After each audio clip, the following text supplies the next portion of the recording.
발목을 뭐 다치는 경우 많죠. 그리고 뭐 어떻게 삐는 경우 뭐 이런 경우 많으신데, 이럴 때 집에서 온찜질을 해야 되냐 뭐 냉찜질을 해야 되냐 이렇게 물어보시는 분들 많거든요. 그래서 오늘은 뭐 다쳤을 때 뭐 어떤 걸 하는 게 좋은지, 그리고 냉찜질은 언제, 온찜질은 언제 하는 게 좋은지에 대해서 좀 얘기를 드려보도록 할게요.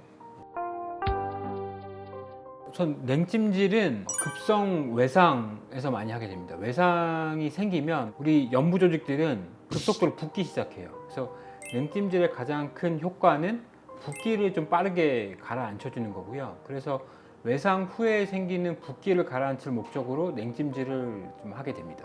온찜질은 주로는 혈액순환을 개선시켜 주고요, 혈관을 좀 확장시켜서 염증 물질 이런 것들을 제거해 주고, 그래서 온찜질이 필요한 경우는 외상 외에 만성 염증이 있거나 뭐 관절염이 있거나 만성적인 통증이 있을 때는 온찜질 하는 게 도움이 돼요. 그래서 무릎 아프신 분들, 어르신들 무릎 아플 때, 또 어르신들 허리 아플 때, 이런 때는 기본적으로는 온찜질 하는 게 맞습니다. 아주 간단히 구분하자면 다쳤을 때는 냉찜질로 기억을 하시고, 만성적인 통증이 있는 곳에는 온찜질을 하는 게 좋다라고 기억하시면 편하겠습니다. 다쳤는데 어느 걸 할지 몰라서 온찜질을 바로 해버리게 되면은 혹시 뭐 안 좋거나 그런가요? 그렇죠. 이제 다쳤는데 외상이 있어 막 붓기가 막 심한데 온찜질을 하게 되면 그쪽에 혈류가 더 가금으로써 붓기가 좀 더 심해지고, 그리고 통증도 이제 붓기가 심해지면 통증도 심해지거든요. 이제 그런 이제 악순환이 될 수 있고요. 그래서 급성으로 다쳤을 때 온찜질 하는 거는 좋지 않고요. 냉찜질을 하고 붓기를 빼는 데 치료 초점이 있고요.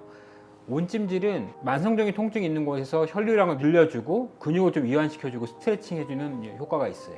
그래서 그거 두 개는 좀 구분해서 하셔야 되고요.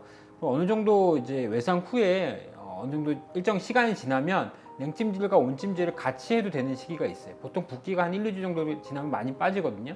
그럴 때는 냉찜질과 온찜질을 번갈아 가면서 해는 것도 괜찮습니다. 이제 찜질하면서 주의할 점이 있을까요? 찜질하라고 하면 이렇게 얼음을 직접 피부에 갖다 대시는 분들, 그리고 아주 뜨겁게 한 물이나 이런 것들 직접적으로 피부에 갖다 대시는 분들이 있거든요. 그러면 화상이나 동상 이런 위험이 있기 때문에 얼음을 차가운 거를 수건에 싸서 너무 차갑지 않게 해서 대놓고 중간중간 바꿔줘야죠. 한동안 계속 대고 있으면 안 돼요. 뜨거운 것도 마찬가지인데 좀 적당히 뜨거운 물체도 계속 피부에 오래 대고 있으면 저온 화상을 입거든요. 그래서 자꾸 이거를 바꿔줘서 고루고루 대줘야 되고, 한 곳에 너무 차갑거나 너무 뜨거운 것들이 계속 접촉되어 있지 않게 하는 게 가장 중요합니다. 그래서 오늘은 이제 언제 냉찜질을 하는지, 언제 온찜질을 하는지에 대해서 알아봤고요. 다쳤을 때는 이제 냉찜질 위주로 하고, 만성적인 통증이 있는 곳이나 염증이 있는 곳에는 온찜질을 위주로 하는 거를 기억해 줬으면 좋겠습니다. 감사합니다.